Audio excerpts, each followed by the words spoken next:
जो chartered account होता है, तो अकाउंट को भी अनलिमिटेड उन्होंने पैसा दिया। ऐसे बहुत से हैं। एक कंपाउंड है, कंपाउंड के नाम पर उन्होंने 5 लाख रुपए लिए, मगर वो कंपाउंड अभी तक कहाँ दिखाई नहीं देता। अगर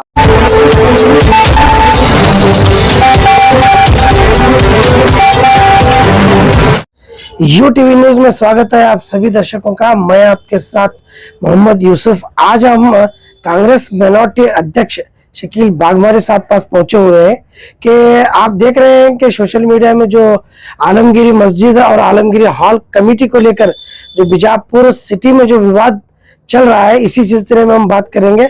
हमारे साथ मौजूद है शकील बागमारी साहब। तो क्या है सर आलमगिरी का मामला जो है? नहीं, आपने जो सवाल किया है उसका जवाब तो ऑलरेडी मैंने न्यूज में बोल दिया है कि आलमगिरी कमेटी ने अब तक किसी तरह का जेबी मीटिंग नहीं बुलाया। किसी तरह से भी जो साल में एक बार जो फॉर्म 90 के तहत वक़्फ़ को ऑडिट बताना पड़ता है कि अकाउंट आपका किस तरह से आपने मैनेज किया है, तो उन्होंने वक़्फ़ बोर्ड को भी अपना डाटा पेश नहीं किया। यानी कि हर तरह से ये लोग मोहल्ले के लोगों को जेबी मीटिंग ना बुलाकर खुद ही इस इदारे के मालिक बने बैठे हैं। इसी पर हमने बात की। और ऐसे ऐसे जैसे कि आप सीए जो चार्टेड अकाउंट होता है, तो अकाउंट को भी अनलिमिटेड उन्होंने पैसा दिया।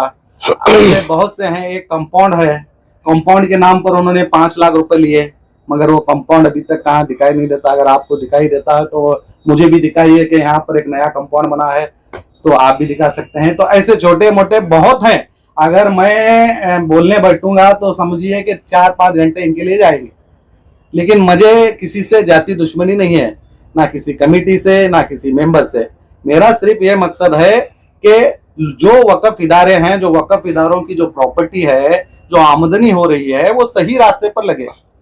देखिए, वक्फ का रूल्स है 1 लाख रुपए अगर आपको प्रॉफिट होता है तो 7,000 रुपए वक्फ को देंगे।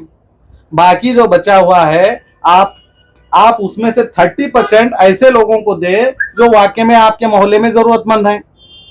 जैसे कि एजुकेशन, जो बच्चे यतीम हैं उन बच्चों को एजुकेशन की मदद कीजिए।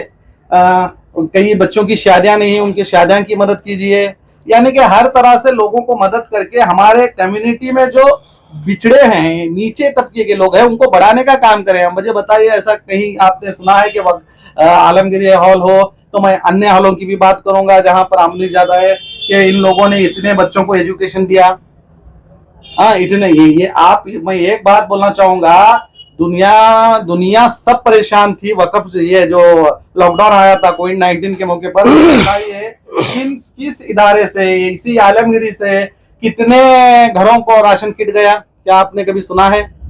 तो जहां मदद करने की चाहिए, जहां अल्लाह ताला ने आपको इतना बड़ा इदारा दिया, इतने बड़े इदारे का केयर टेकर बनाया, अल्लाह का आपको शुक्र अदा करना चाहिए कि आपको इतनी बड़ी इज्जत से आपको नवाजा। तो आप लोग क्या नहीं कर सकते थे? मेरे मुताबिक आप एक स्कूल बना सकते थे, कॉलेज बना सकते थे हमारे बच्चों के लिए, मगर आपने किया नहीं किया। ऐसे ढेरों मिसालें हैं। तो उसी के ऊपर हमने इनकी हकीकत सामने रखी है बस। और कमेटी में भी देखिए, बाप है बेटा है, बाप है बेटा है, बाप है बेटा है, बाप है बेटा, यानी कि 4 बाप 4 बेटे। अब चाचा भतीजे भी आ गए। यानी कि मतलब क्या है, ये क्या किसी की निजी प्रॉपर्टी होती है वक्फ की? जब खुद मेरे दादा अगर किसी को अपनी खुद की जमीन वक्फ कर दें, उस पर मैं खुद एज अ पोतरा, मैं खुद भी अगर बिल्डिंग बना दूं तो वो मेरी नहीं रहेगी। वो वंस टाइम वक्फ हो गया तो वो ऑलवेज वक्फ ही रहेगी।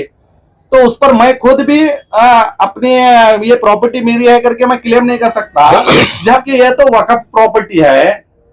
वक्फ से आपने पैसा लिया है, शादी महल बनाया है, कॉम्प्लेक्स बनाए हैं, सबको पता है। उसके बावजूद आप खास करके जो शादी महल है उसे एक चैरिटेबल ट्रस्ट के नाम पर उसे अलग कर रहे हैं। यानी कि अपनी एक निजी प्रॉपर्टी बनाने की कोशिश कर रहे हैं, उसका अकाउंट अलग करते हैं, उसके पैसे अलग भाने की कोशिश करते हैं, सरकारी बेगम रोजा के नाम से कमेटी बनाते हैं। तो जरा सोचिए, आप भी इस मोहल्ले के यूसुफ साहब, आपने भी देखा होगा कि 40-45 साल से आप भी जानते हैं कि वो वक्फ प्रॉपर्टी है, वक्फ इदारा है। फिर ये अचानक से चैरिटेबल ट्रस्ट के नाम पर एक प्राइवेट सेक्टर कैसे बन सकता है? आप ही बोलिए।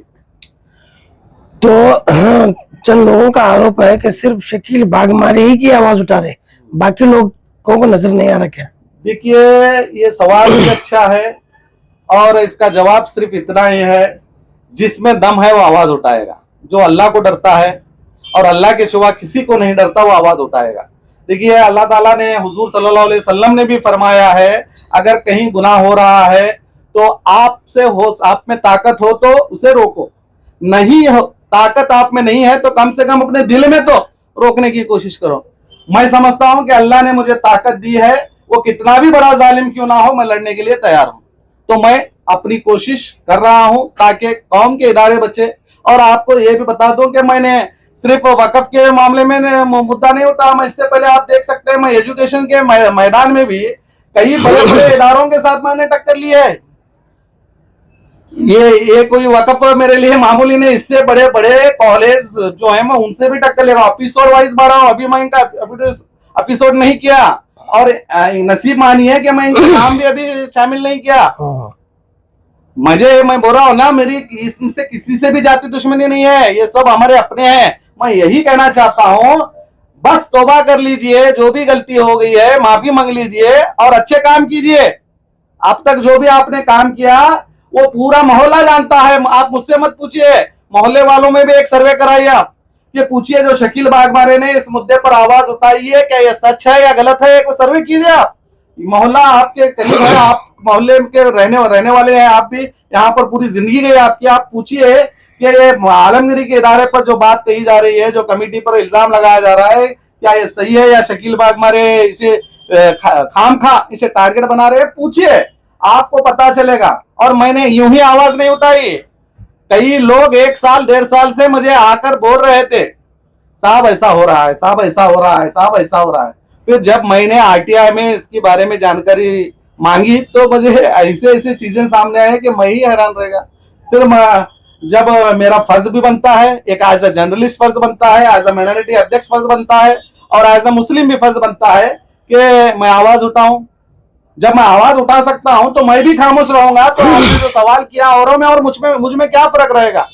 तो इसीलिए मैंने आवाज उठाई है और मैं उन लोगों को भी आपके माध्यम से कहना चाहूंगा, शकील बागमारे सिर्फ किसी को टारगेट नहीं करता, शकील बागमारे हक के लिए आवाज उठाता है और शकील बागमारे सिर्फ वक्फ ही नहीं हर चीज पर आवाज उठाता है। ध्यान में रखिए, आपकी कोई भी समस्या, कोई भी जालिम आप पर जुल्म कर रहा है तो शकील बागमारे आपके सामने है और शकील बागमारे लड़ेगा। शकील बागमारे के पूरे भाई लड़ेंगे, शकील बागमारे के दोस्त लड़ेंगे, शकील बागमारे की पूरी टीम, मैनेजमेंट टीम लड़ेगी, याद रखिए। तो आपको क्या लगता है, आलमगीरी कमेटी और वक्फ बोर्ड के अधिकारियों की मिली भगत है? 100%। ये मैं फर्स्ट इनको गुनहगार नहीं कहूंगा, मैं इन्हीं को नहीं, किसी भी जो इदारे हैं माइनॉरिटी के, जो वक्फ इदारे हैं, वहां पर जो भी इन्हीं की तरह जो कमेटियां चल रही है, जो सही तरीके से काम नहीं कर रही है, मैं उनको भी गुनहगार नहीं कहूंगा। मैं सबसे बड़ा गुनहगार उन वक्फ अधिकारियों को कहूंगा जो इनके रिश्वत खाकर इन्हें कमेटी अप्रूव करते हैं। मैंने इससे पहले भी कहा है, देखिए सोचिए, जब एक अप्रूवल आपको करना है तो कमेटी की एक लिस्ट जब वक्फ अधिकारियों को दी जाती है तो उसमें बाकायदा 11 नाम होते हैं, उन नामों की जांच इनको करना चाहिए, वेरिफिकेशन करना चाहिए। अब यूसुफ जमादार नाम एक लिखा है, नीचे आपके बताइए, सरफराज यूसुफ जमादार, यानी कि पता चल गया कि सरफराज यूसुफ जमादार के बेटे हैं। तो पूछना चाहिए, भाई साहब, एक घर के 2 फैमिली मेंबर्स कैसे हो सकते हैं? यहां तो 4 घर के 4 फैमिली मेंबर्स हैं, यानी कि पूरी तरह से इलीगल कमेटियां बनाई जाती हैं। ऐसे लोगों के हाथों में मुसलमानों के इदारे दिए जाते हैं। तो ये पूरे तरह से ये हरामी वक्फ अधिकारियों की गलती की वजह से है। मैं इसलिए इन्हें हरामी क्यों कह रहा हूं कि तो ये हरामखोरी का काम कर चुके हैं। अगर ये सही होते अधिकारी तो इस तरह के कमेटियां नहीं होते और हमारे तमाम इदारे भी अच्छे होते और हमारे मोहल्ले में जो गरीब तबकात हैं, जो आज भी बच्चे एजुकेशन से दूर हैं, उन लोगों की मदद की जाती है अगर अच्छे लोग आते हैं। मैं देखिए 30 साल से तकरीबन मैं जानता हूं, उस्ताद के परेड में शायद ये शादी महल बना था और उस वक्त से कॉम्प्लेक्स है, तो अल्हम्दुलिल्लाह कई सालों से ये लोग करते आ रहे हैं। तो मेरे हिसाब से तो एक आलमगीरी कॉलेज होना चाहिए था इनका, आलमगिरी स्कूल होना चाहिए था इनका। पैसा कहाँ जा रहा है भाई? और कई इदारों को मैं आपके माध्यम से बोलूंगा कि कई इदारे सिर्फ बैंक में पैसे जमा करें। कोई कहता है कि 50 लाख है, कोई 25 लाख है, कोई 1 करोड़ तक। अरे भाई क्या अचार भाओगे उन पैसों का? क्या तुम्हारे बाप का पैसा है? उन पैसों से कम बच्चों के लिए एक स्कूल तो खोले, मदरसे तो खोले, कुछ तो करें। या उनके कुछ आपके मोहल्ले में भी जो लोग ऐसे हैं जो रास्तों में भीख मांग रहे हैं, आपके मस्जिदों के सामने आकर भीख मांग रहे हैं, आपको पता है कि मोहल्ले की औरत है तो भी उसकी मदद नहीं कर रहे। आपको नहीं लगता हम लोगों को, हम एज अ मुस्लिम हमको शर्म आनी चाहिए? हमको शर्म आनी चाहिए भाई, मुझको शर्म आनी चाहिए, आपको शर्म आनी चाहिए। हम सबका फर्ज बनता है कि हम उनकी मदद करें। लाखों बैंक में रखने से क्या होगा? वक़्फ़ का पैसा है भैया, आपके बाप दादा का पैसा नहीं। उनकी मदद करें, उनकी माली हालत क्या देखें ताकि वो लोग भी आगे आए। तो इस तरह से नहीं किया जा रहा। तो मेरी मुहिम यही है यूसुफ भाई, मैं आप माध्यम के सभी भाइयों से भी यही कहूंगा, मेरे इस बीजापुर के जिले के जनता से भी यही कहूंगा, जिस इदारे में भी, चाहे वो बीजापुर हो, शिंगी हो, इंडी हो, भाग्यवाड़ी हो, चरचान हो, नागतान हो, जितने भी हमारे मत्स्य क्षेत्र हैं, उस मत्स्य क्षेत्र में इस तरह की गैर कानूनी हरकतें हो रही हैं, वक्फ इदारे को अपने बाप दादा की प्रॉपर्टी समझकर ये लोग बैठे हैं, उनके खिलाफ आप आवाज उठाइए। मैं और मेरी टीम आपके साथ है। हम सब मिलकर एक नया बदलाव लाने की कोशिश करेंगे ताकि हमारे इन इदारों की जो भी आमदनी हो रही है वो आमदनी के जरिए हम अपने जो जरूरतमंद तबकात है उन लोगों की हम किसी ना किसी तरीके से मदद करें। जो अल्लाह ताला ने भी कहा है, हुजूर ने भी कहा है, तो उस रास्ते पर हम काम करेंगे इंशाअल्लाह। मैं इसी मकसद के लिए हमारी मुहिम भी है, वक्फ बचाओ मुहिम के तहत हम इंशाअल्लाह काम भी करेंगे। हम आपसे भी सहयोग करेंगे, सबसे सहयोग मांगेंगे।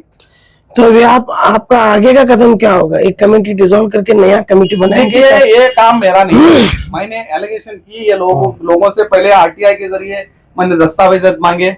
दस्तावेजात में मुझे लगा कि बहुत से गड़बड़ हो चुकी है, तो मैं उसी दस्तावेजात के तहत एक एप्लीकेशन लिखा सीओ को, वक्फ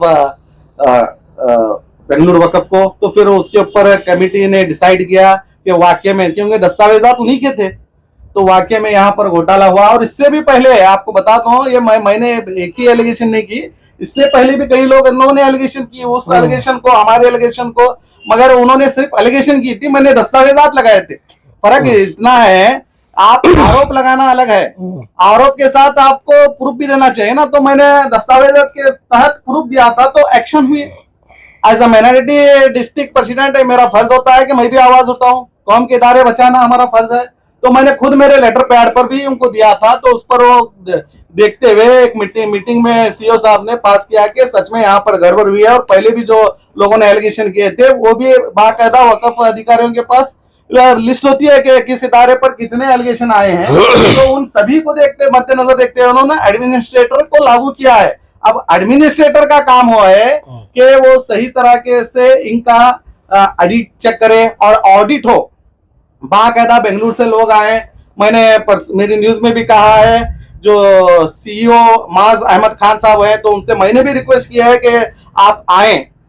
मैं ये क्यों कह रहा हूं कि इससे पहले भी कई इदारे एडमिनिस्ट्रेटर हो गए हैं, ये कोई पहला मामला नहीं है, मगर उसके बावजूद सब एडजस्टमेंट की राजकीय हुई है। यहाँ पर यूं समझिए, एज अ पॉलिटिशियन मैं भी जिम्मेदार हूँ, यहाँ के जिम्मेदारों ने और वक्फ अधिकारियों के जरिए इस तरह के जो एडमिनिस्ट्रेटर हुए हैं उसे सीधे यूं कीजिए कि खामोश किया गया है, जनता को पता भी नहीं चले, और वो इदारे यूं ही चल रहे हैं। मैं बहुत से नाम बोल सकता हूं आपको कि इतने लोगों के, इतने इदारों पर एडमिनिस्ट्रेशन लागू किया गया था, मगर कोई कार्रवाई नहीं। हो सकता है पॉलिटिक्स इन्वॉल्व हो, आगे हो सकता है कई लोग इन्वॉल्व हो और इसे भी मुचने की कोशिश करें। लेकिन मैं आपसे ये कहूंगा, जो भी इन्वॉल्व हो, जो भी इस इदारे को मुचने की कोशिश करो या किसी और को मुचने की कोशिश करो, मैं जहां पे हाथ बांधता हूं तो मैं उसका पीछा नहीं छोड़ता। अगर सच है तो, अगर गलत है तो मैं उसके साथ हाथ भी नहीं बांधता। तो हमारे बीजापुर की जनता का और हमारा पर्सनल ये सवाल है कि अगर आप पर किसी की तरह का दबाव या प्रेशर आया तो आप इस मुहिम से पीछे हट सकते हैं? मैं भी आपको ताल्लुक से कहूंगा, मैं जानता हूं कि मैं मरने वाला हूं। मैं यहाँ 200 साल 300 साल जीने नहीं आया। जो 200 साल 100 साल या हजारों साल जीने आए वो डरते हैं। शकील बागमारे अपने रब के सिवा किसके बाप को नहीं डरता। मैं ये बात पहले भी कह चुका हूं, मैं आपके भी सामने कह रहा हूं कि शकील बागमारे सिवाय उस रब के किसी के भी बाप को नहीं डरता। तो याद रखिए, मैं किसी की नहीं सुनता। सच्चाई के रास्ते में गलत है तो मैं पहली बात आता भी नहीं। तो मेरी ये मुहिम है, मुझे कोई डराने वाला मैं समझता हूं, अगर वो पैदा भी हुआ है तो वो आजमा कर देखे कि शकील बागमारे को तू डरा सकता है या नहीं। तो जैसा कि आपने सुना, हमारे साथ में शकील बागमारे कांग्रेस माइनॉरिटी प्रेसिडेंट थे। जैसा कि टीपू सुल्तान का कॉल है कि 100 साल गीदड़ की जिंदगी से शेर की एक दिन की जिंदगी बेहतर है। तो अभी आगे देखेंगे कि ये इस वक्फ बोर्ड का जो आलमगीरी इदारे का जो मामला है वो कहां तक जाता है। लेटेस्ट न्यूज अपडेट्स के लिए YouTube एक्सप्रेस को सब्सक्राइब कीजिए, साथ में बेल आइकॉन को भी क्लिक कीजिए। साथ ही साथ लाइक, शेयर और कमेंट करना ना भूलिए।